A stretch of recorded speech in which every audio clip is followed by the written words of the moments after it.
Good afternoon or good morning, whenever you're watching this.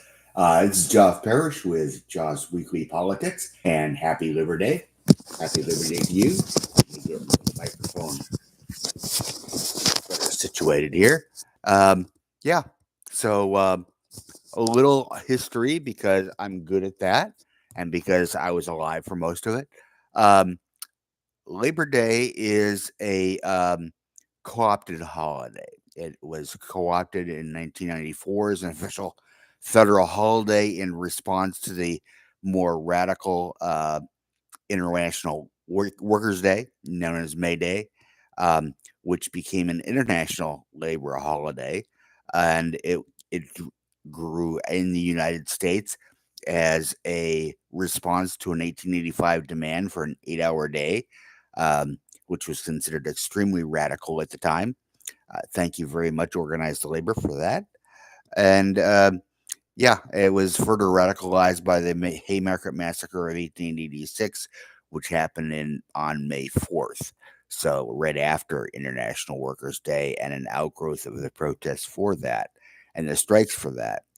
Um, so, that was seen as way too radical. And of course, in the 19 teens and 1920s, that was further accentuated by the use of May Day as a major holiday by the new Soviet Union, which had come out of the Russian Revolution of 1816 to 1820.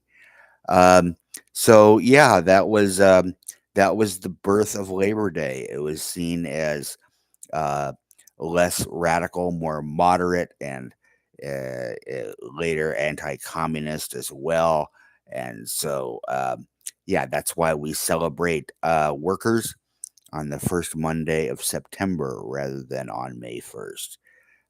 Happy Labor Day, and enjoy the picnic if you go to that. The King County Labor Council hosts it every year at Woodland Park Zoo.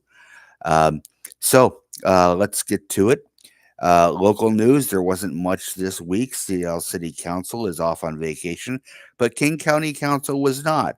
And they quietly and unanimously affirmed something that uh, was extremely controversial 4 short years ago during the George Floyd protests.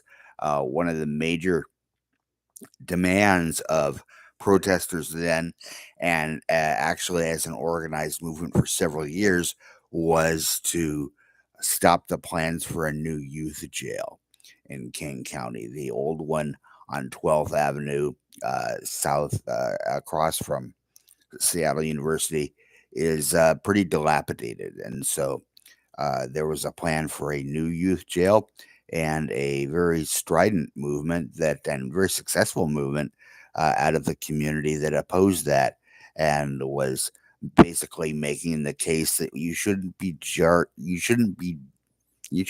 jailing kids, basically. Um, Even though some of those kids may have committed extremely violent crimes. What do you do with that? Well, King County's answer is to throw them in jail. And this week, the King County Council passed unanimously a measure affirming that they were not contrary to the 2020 proclamation of King County Executive Dow Constantine. They were not going to stop the plans for a new youth jail. That is back on the table. So, all you folks in the community who organized for that, years and years ago, and thought that that was now a done deal, it's not a done deal. Get back on the street. So, that was basically the local news this week of note. There was a lot of national and international news, so let's get to that. Uh, First of all, uh, well, a lot of it has to do with the upcoming election, and the state of Texas is preparing for the upcoming election. Um, King County Lieutenant Governor Dan Patrick, who is basically Satan incarnate, as well as extremely corrupt and has been actually convicted of that, but managed to keep his job. He orchestrated a number of raids on Latino community organizers and vote registrant drives this past week. Didn't get a lot of attention nationally, but this is part of the vote fraud investigation for 2020. Now, this has already been investigated in Texas, as you might expect from the Republican controlled state government. But when they went back and did basically a hand recount of the 2020 election to uncover all the vote fraud, uh, it wound up adding votes to Joe Biden's total. And, obviously, Trump still won the state comfortably, but yeah, they're still at it, and or the Republican, and now they're trying to harass people who are trying to register votes for 2024 in the face of already extremely restrictive uh, voter suppression laws passed by the state government. Things like uh, taking control of the elections away from the local control board in Harris County, which hosts Houston and is the state's largest and most Democratic county. Uh, they're trying to restrict the number of polling places and restrict early voting in Harris County because they don't want those nasty Democrats voting. Um, it's like that in Texas. Meanwhile, nationally, Donald Trump had another bad week. He uh, had one of the all time unforced errors that the Trump campaign is becoming known for when he went for a photo op in Section 60 of Arlington National Cemetery.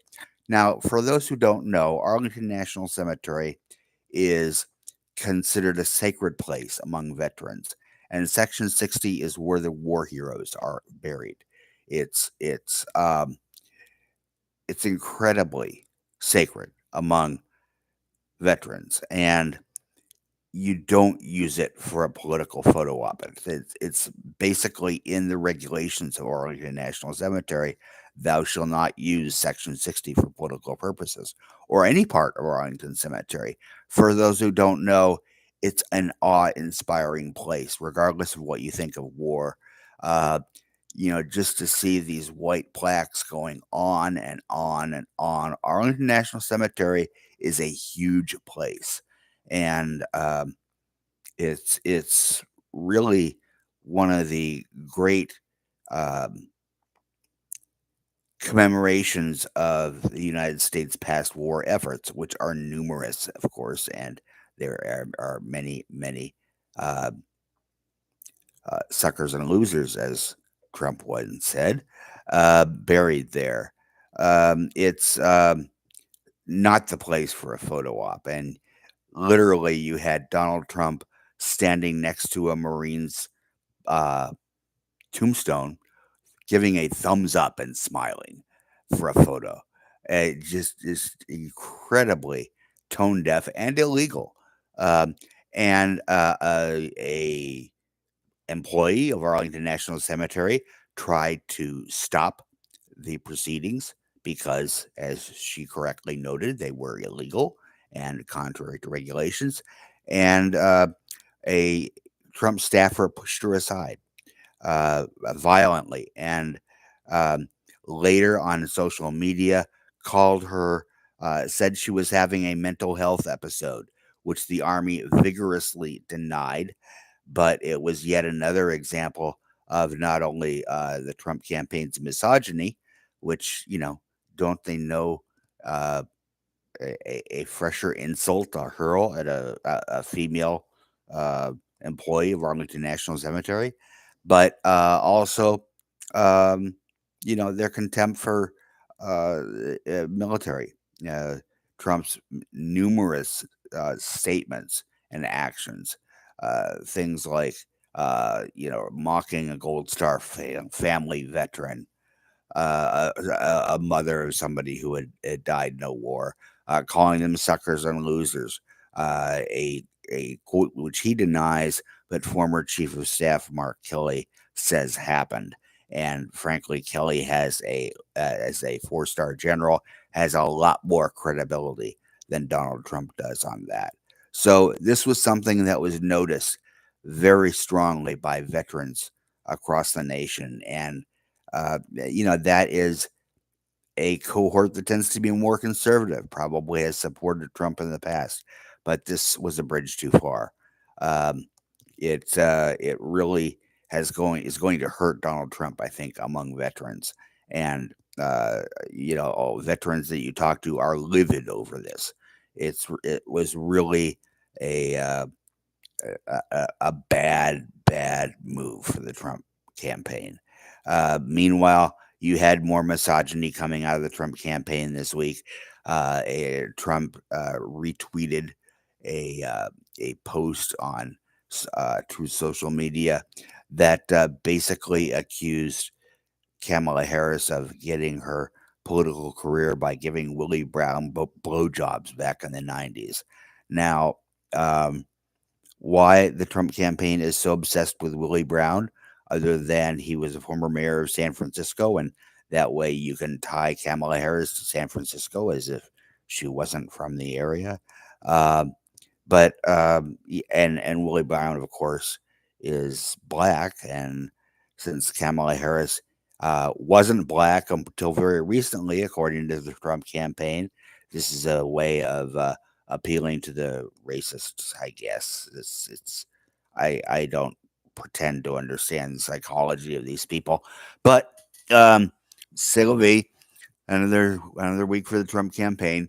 Meanwhile, the Trump campaign is, or the Trump lawyers are trying to move the sentencing date for his convictions of 34 felonies for fraud for his business organization. That's in a Manhattan court, and that is scheduled for sometime in September. We don't have an exact date yet, but the Trump people now are trying to move it past the election, which is not surprising because you don't want Trump spending the final uh, month or so of his campaign in prison, which would be a bad look. Um, it'd be kind of awesome, but it would be really a bad look.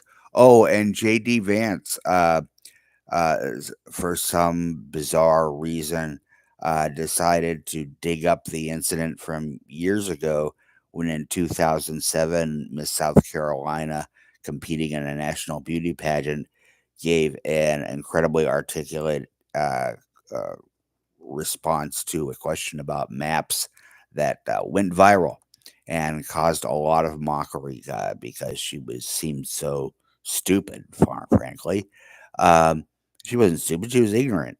So anyway, JD Vance decided to go back and dig that up as an example yet again uh, uh, of something. I don't know what, but in response, the young woman, who of course is now probably around 30, she's still she works as a model still. Good for her because you'd think she'd aged out by now, but she hasn't.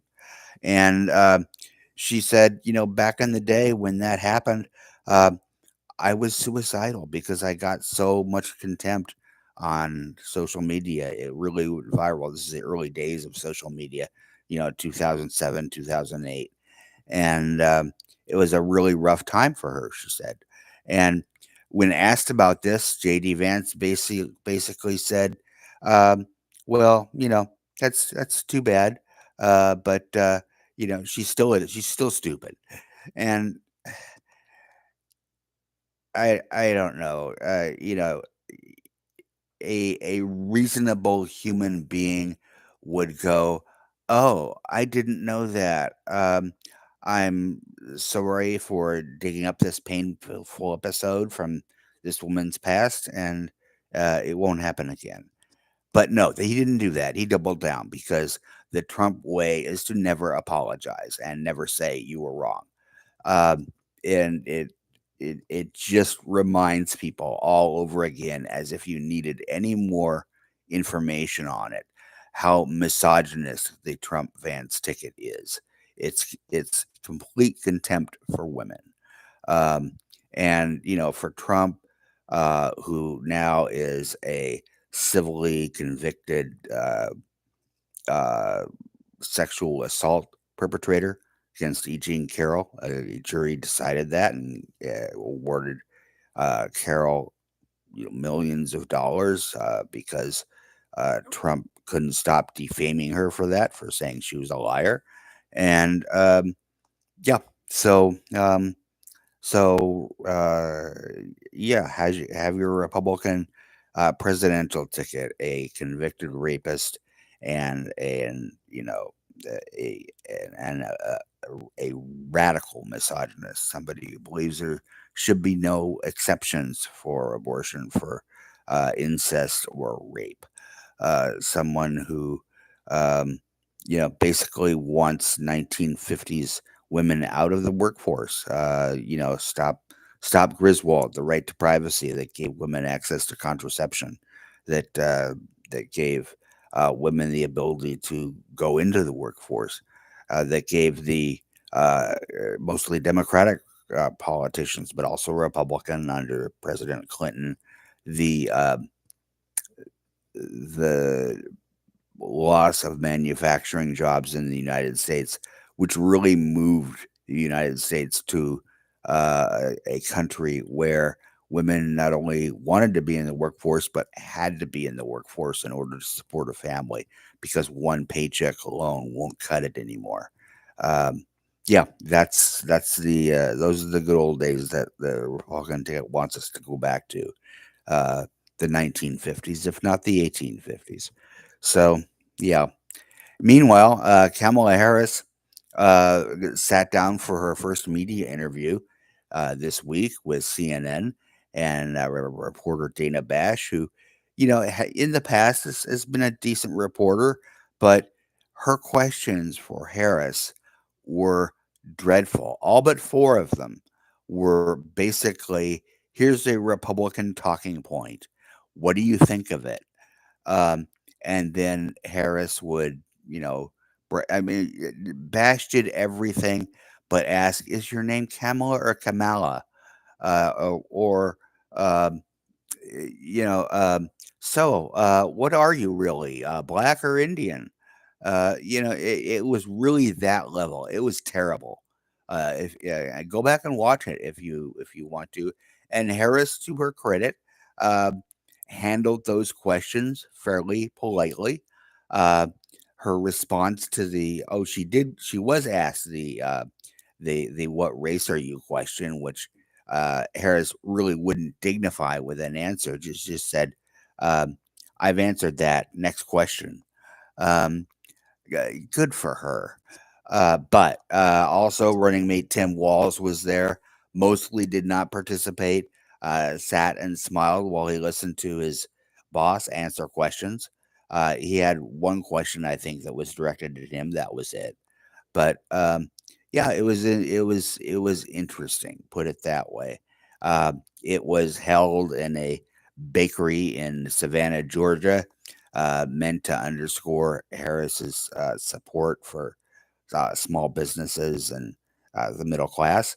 Um, and that hopefully Harris will do another one with questions that have anything to do with policy as opposed to Republican attack points, which don't have anything to do with policy by and large. They have to do with her as a person, and are trying to underscore that she's female and she's not white, and oh my God, isn't that scary? Um, but the next major event is not going to be an interview. It is going to be a debate that is coming up on September 10th, a week from Tuesday. So you're going to be hearing a lot about that. And the Harris campaign has been pushing for mics not to be muted at this debate. The Trump campaign, very wisely, actually, wants them to be muted. And, the Harris campaign wants to give Trump every opportunity, given that he's, you know, going to be debating a non-white woman, and the daughter of immigrants, no less. And that basically pushes all of his scary, scary, scary buttons. And the Harris campaign wants to give him every opportunity to demonstrate to a large viewing audience just how boorish the man is, as if we needed any more, as if we needed any more evidence. But there you go. Anyway, that's enough about the presidential campaign here.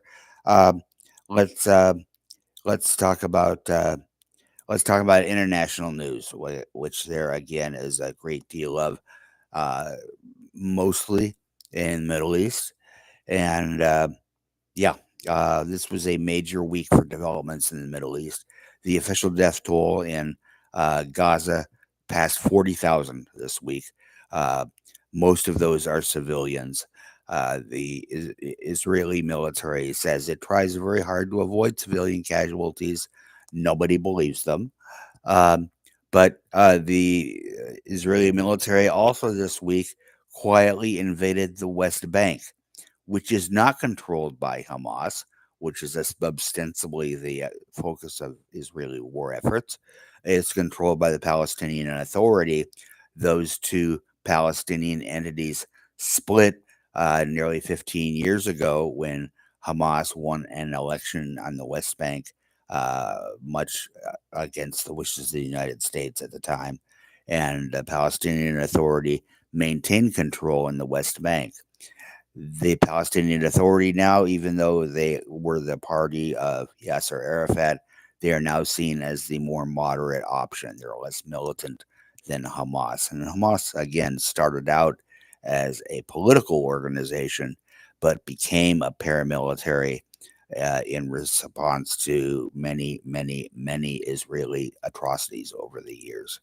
So, um, yeah, you had a number of additional uh, deaths in Gaza as a result of Israeli airstrikes on hospitals and schools and refugee camps and places like that.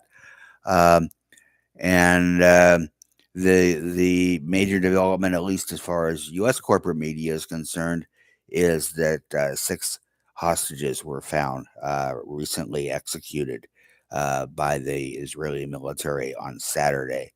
Um, and that in turn has, uh, somewhat surprisingly, prompted huge nationwide protests in Israel. Yesterday and today, Israel's largest labor group has called for a strike today, having nothing to do with the American holiday, but everything to do with its protests of Netanyahu, who is widely and correctly seen as having blocked uh, ceasefire talks, which were predicated on return of the hostages, and there's still plenty of hostages who are supposedly alive that could be returned in a ceasefire deal. So that isn't necessarily dead, but Netanyahu himself has every motivation to try and uh, torpedo ceasefire talks and keep the war going. He wants to satisfy the more openly fascist members of his ruling coalition. He has a relatively narrow majority in the Knesset, the Israeli parliament. So he's reliant on parties who are basically basically calling for a final solution. Israel from the river to the sea and all that, um, which is basically calling for the eradication of Palestinians. And they're openly fascist. There's no particular secret about it, and Netanyahu is and very supportive of the war effort as part of that eradication effort, and so Netanyahu is very dependent on them in order to stay in power, and he has to stay in power because a few years ago, uh, you know, going back to an incident in one of his prior stints as prime minister, he was convicted of corruption, and he would be sentenced to that and probably sent to prison if he weren't actually in power as prime minister now. So he's trying to stay out of jail, just like Donald Trump is trying to stay out of jail. No wonder Trump loves him, as well as most other aspiring authoritarian leaders. So yeah, so there have been huge nationwide protests in Israel yesterday and today. Keep an eye on that because that is not going to go away. They are basically calling for the downfall of Netanyahu as somebody who was directly responsible for those hostages' deaths. Um, now, I understand the symbolic import of that. That being said, I have a hard time getting too worked up over 6 Israeli deaths compared to 40,000 Palestinian deaths. It seems a little bit like an uneven math there. The other big international news this past week, the news that didn't come out of the Middle East came out of France, where the Russian oligarch who founded and runs the social media platform Telegram, much beloved by right wing authoritarians in Russia, as well as the United States.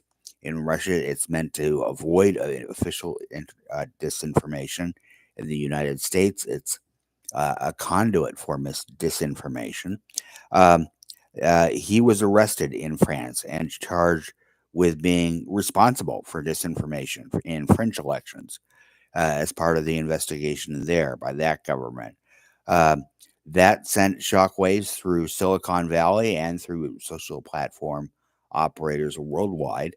The idea that they can be held legally liable for in at least in some jurisdictions, not in the United States certainly, but in some jurisdictions they can be held legally liable for the disinformation that proliferates on their social media platforms. That is something that will worry a lot of Silicon Valley executives. Um, eh, Social media is entirely unregulated in the United States.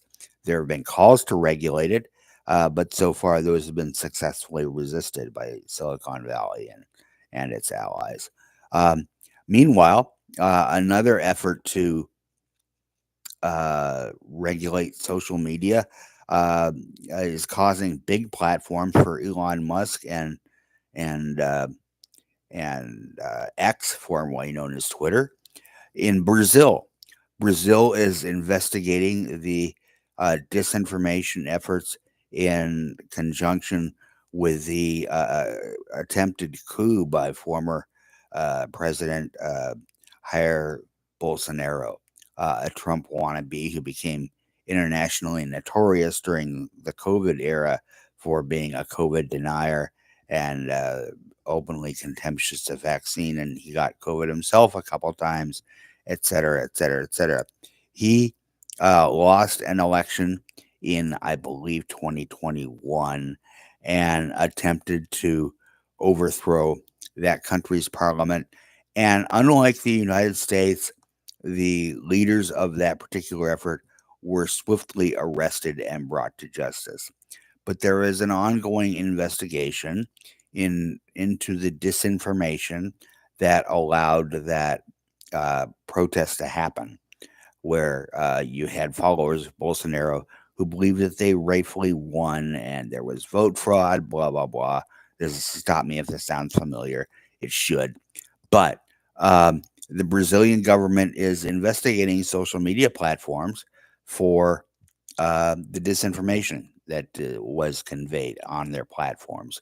And according to Brazilian law, those companies have to have a legal representative in Brazil to represent them uh, for the formal aspects of that investigation.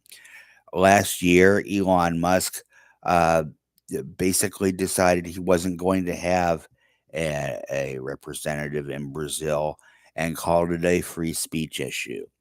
Well, the courts have been, uh, cajoling him and trying to get X to have a legal representative in Brazil. And finally, a court this past week ruled that X's operations had to be suspended in Brazil. So there's no more X in Brazil, which is a huge deal for Elon Musk because X lost so many advertisers off of Musk's offensive behavior in the past year that they're actually now really dependent on Brazil as a major market for them because the United States no longer brings in the revenue that it used to.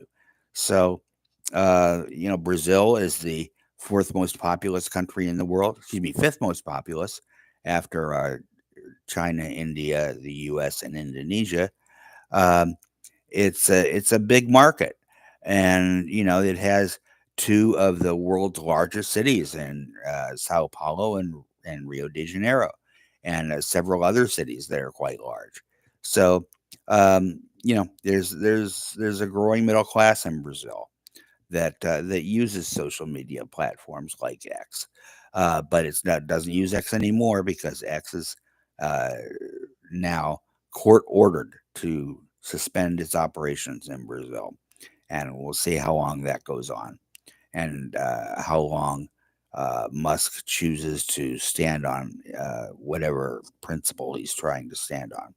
But yeah, according to Silicon Valley execs, this was a big week for, the fight for free speech, which is how they frame it. That you should have the ability to pass on as much harmful disinformation and as much disinformation that leads directly to criminal acts as you like. So uh, that was our week. And again, happy Labor Day. Um, happy Displaced May Day. And we'll see you again next week. Thanks so much for joining me. Have a great week.